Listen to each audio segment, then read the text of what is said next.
Hey everybody, this is In the Mix with Sister Johnny, and I tell you, it is a lot going on right now. It's a lot happening. We got these fires that's happening in the Bay Area in California. We have the smoke that is really just devastating the air quality here. We have unemployment rates. We have the coronavirus that's still here. It ain't going nowhere, y'all. We just have a lot happening. And so today we're going to talk about a lot of these things, especially the fires. I'm going to read some articles to you so you can know what's really going on, not just in California, but in other states. Literally, the West Coast is on fire. So we're going to need your prayers. For those of you that don't have a prayer life, I encourage you to get one. Get with your Christian friends. Say you're ready. You want to learn about the Most High God. They will walk you through it. Reach out to some of your local churches, even though they may be closed. They have websites. They have information how you can join in on the Bible study and prayer line. This is not the time to unplug. This is the time to reconnect or connect with a church body. Amen. For those of you that are listening to In the Mix for the very first time, I'd like to welcome you to In the Mix. If you'd like to catch up on some of the previous shows, please visit me at sisterjohnny.com. That's sisterjonnie.com. Or you can go to my YouTube channel, which is Sister Johnny, Sister Jonnie, or you can type in the MIXX Sister Johnny, and it should come on up. I just want to get into this. I tell you, there is just so much. I'm telling you, every time I come on the show, I almost sound like a broken record because I'm always saying how there's just a lot going on, because there's a lot going on. And we're living in a time, y'all. These days that we're living in now, I know a lot of people say we're in the last days, but I want to also make mention that no man knows the day nor the hour. Okay, but we should be able to discern the season. We should be able to discern the times. Okay, we should be able to do that. But to say we're in the last days, or Jesus is coming back to get us next week, I mean, come on. No man, no one knows the day nor the hour, not even Jesus, but only the Father which is in heaven. That's straight up. And that's the word. So let's just, not get ahead of ourselves, because every time things happen in the United States, we tend to think it's the end of the world. And I don't know if that's arrogance. I don't know what that is. But I want you to know these natural disasters and things that's happened like this has been happening all around the world for years. Even these fires that's happening. These fires is really nothing new, unfortunately. And I hate to say it like that, but in Australia, in Christchurch, I don't know if you guys remember, they had some apocalyptic fires that took place back to back. And the fact that the name of the province or the area is called Christchurch was very interesting to me. It was literally on fire and it looked apocalyptic to me. There's been tsunamis, there's been cyclones, there's been hurricanes, there's been mass earthquakes, there's just been mudslides and flooding.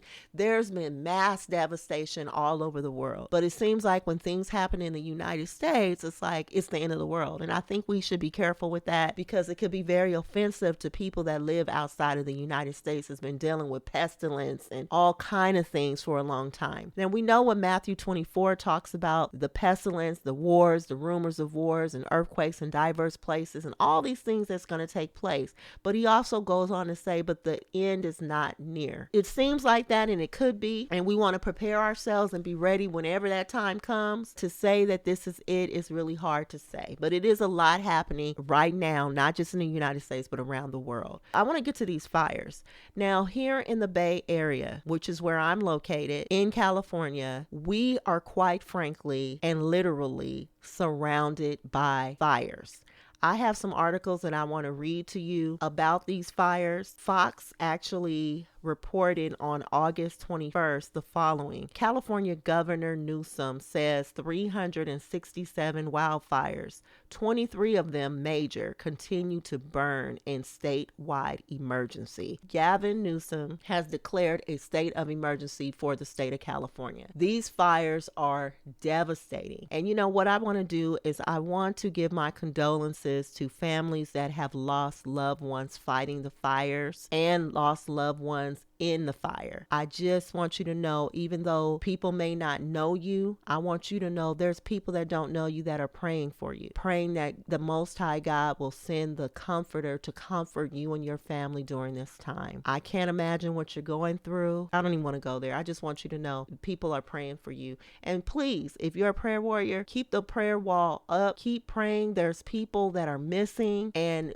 the firefighters are really stretched thin because there's so many different fires that's happening, so many different places that they're trying to get a handle on the fire. They're trying to do this rescue. It's just not enough people. And so some people stayed behind and got trapped in these fires. So it's just, we need prayer. We need prayer. But I want you to know something. There is fires happening all over the West Coast. I don't know if you know this, and that's why I wanted to read some of these articles. California is not the only state. The Bay Area is not the only area that is on fire. I also want to talk about the smoke and the air quality. Channel 7 News, ABC Channel 7 News here in the San Francisco Bay Area on August 20th, they actually reported that the Bay Area air quality is the worst in the world as wildfires rage in all but one county. Did y'all hear that? So literally there are fires in every single county in the Bay Area except one. Okay, I need you guys to understand the magnitude of this. It is very serious, and I want to apologize for how I sound because quite frankly it is so smoky. I'm in the Tri-Valley area. It is so dense with this smoke. It is so bad that last night I literally felt my chest is tightened, and it's just, I've been, drinking this tea, and it's the air is bad. So we need your prayers, because what's happening is we have the air quality that's horrible from the smoke and the fire, and then we have the coronavirus that is very active, that hasn't gone away, that people are dealing with, and it attacks the lungs. So we have these things that are happening right now that's affecting every single person in the Bay Area. So we solicit your prayers. If you're in another state, or you're in the state but you're not impacted by the fires or the smoke, please pray. We need prayer like never before. I want to talk about some of these other fires that's happening in the other state. In Washington state, you may not be aware of it, but I have an article here from KUOW, and this was actually reported on August 19th, and it reads, there's a state of emergency declared over Washington state wildfires. That's right. Washington is dealing with wildfires, plural, multiple fires in central and eastern Washington. They're dealing with the same thing, and they declared a state of emergency just as California has. In Arizona, I have an article here from Arizona Central, and they're reporting on August 20th, Salt Fire evacuates 20 homes, remains 0% contained. Now, that may not seem like a lot because we've had thousands of people that's been evacuated in California here in the Bay Area. But the fact that they have 13,000 acres that have burned in just one area alone, and then 2,700 acres in another area where 20 homes were evacuated, is painting a bigger story. This is in Arizona.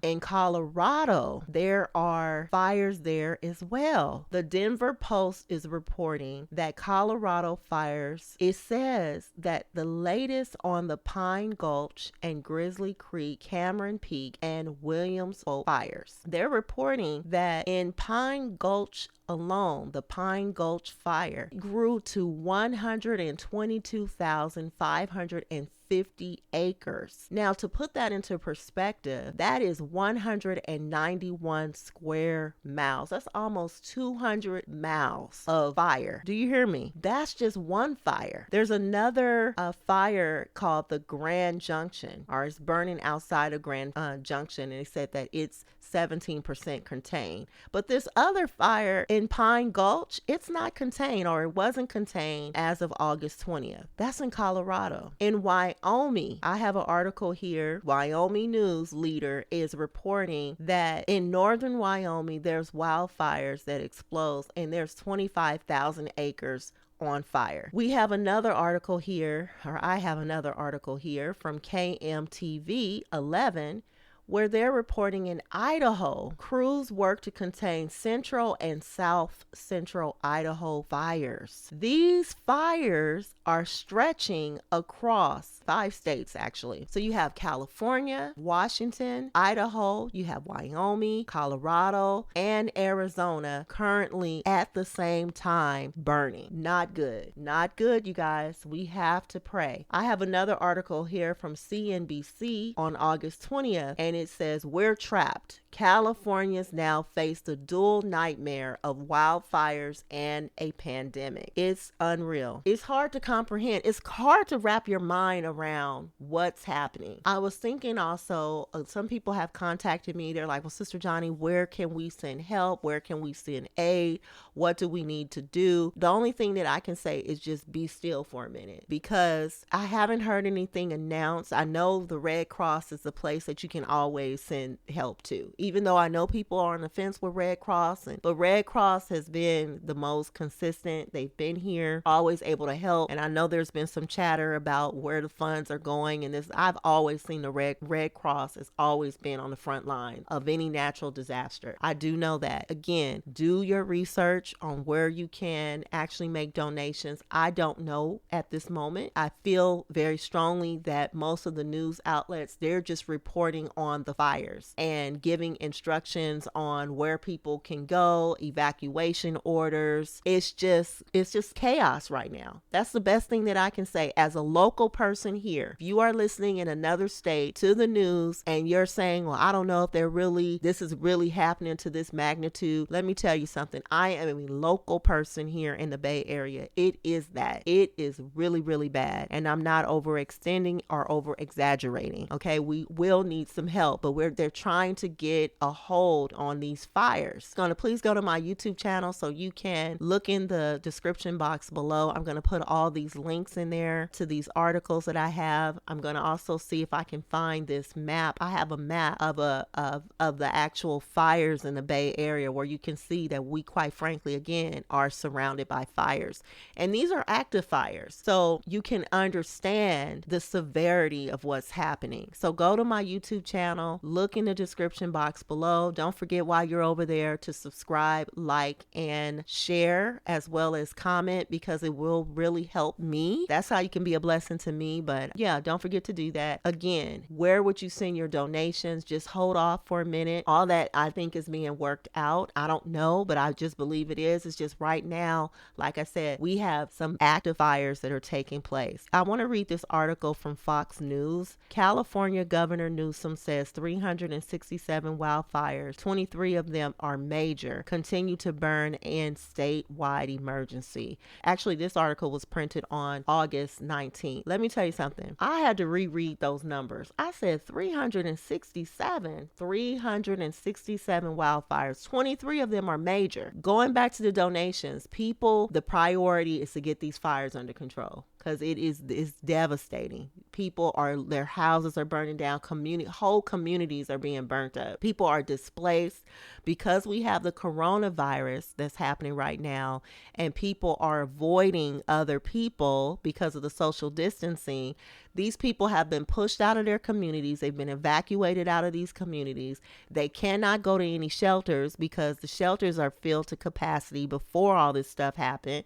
And then because of the coronavirus, they don't want to increase those numbers. And then not only that, a lot of these people can't go to family members' houses because of the coronavirus, and they could be asymptomatic. A lot of these people have been pushed out, and they're literally in their cars in parking lots. They're literally in their cars in parking lots. What I want to say to you, if you're a church leader, if you're a pastor and you have a church that because of the coronavirus and you can't assemble and it's just been sitting vacant, this is your opportunity to step up and evangelize. This is your evangelistic moment. This is what I encourage you to do. Contact your city officials. Call your city office. A lot of the city personnel, they're working from home because of the coronavirus. You contact them, go on their website, or you can call personally.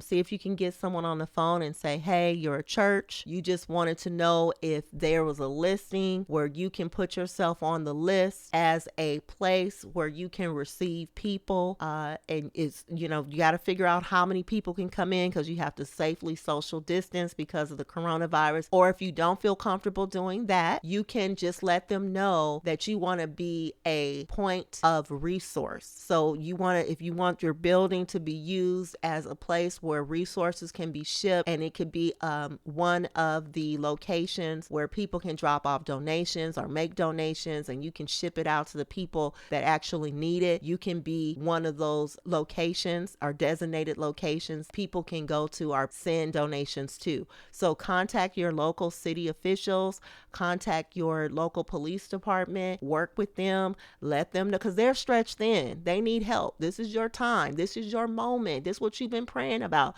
This is your time to step up and say, hey, I have a building. We're not directly impacted by the fire. Yes, we have the smoke that's here, but we got a building. We can help. We can do something. What can we do? This is the moment to be available. Even if you want to be a point of contact for firefighters, if you want to be that point of contact for them where they can come and they can utilize your facility if they need to, if they're in the area of where those fires are and you're at a safe distance away, that they can come there and do reporting and updates with the media, or the media can come there. Like, there's so many different ways you can use this building right now. So please don't feel like your hands are crossed. This is the time to step up and allow the Spirit of the Lord to use you like never before. I want to read the Mercury News. They actually reported something. They were talking about how the firefighters are struggling to stop these fires. Why I wanted to report on that is because there's so many fires. I just read to you about what Gavin Newsom said on August 19th, that there were 367 fires at that time, but 23 of them were major. I know here in the Bay Area, I think we have at least 5 or 6 fires that are major that they're attacking right now. And the thing about these fires, for example, in Santa Cruz, where they have these fires, they're up in the mountains. The terrain is just hard to get to. And so it's hard for them to fight these fires just on the location and these very narrow roads, and it's dark and it's hot and it's just not ideal, you guys. So what's happening, you have all these fires, they're major, and you're sending all your resources in the state of California. All your firefighters are coming and they're trying to fight these fires. But here's the thing, when the fires are of this magnitude, they tend to solicit help from other fire departments in other states. But the problem, this is why it's just disastrous, is because you have all these other neighboring states that's on fire too. Now you guys hear me? So that's why it's important for us to not just say, oh, it's a fire, they'll get a hold of it. No, it is devastating.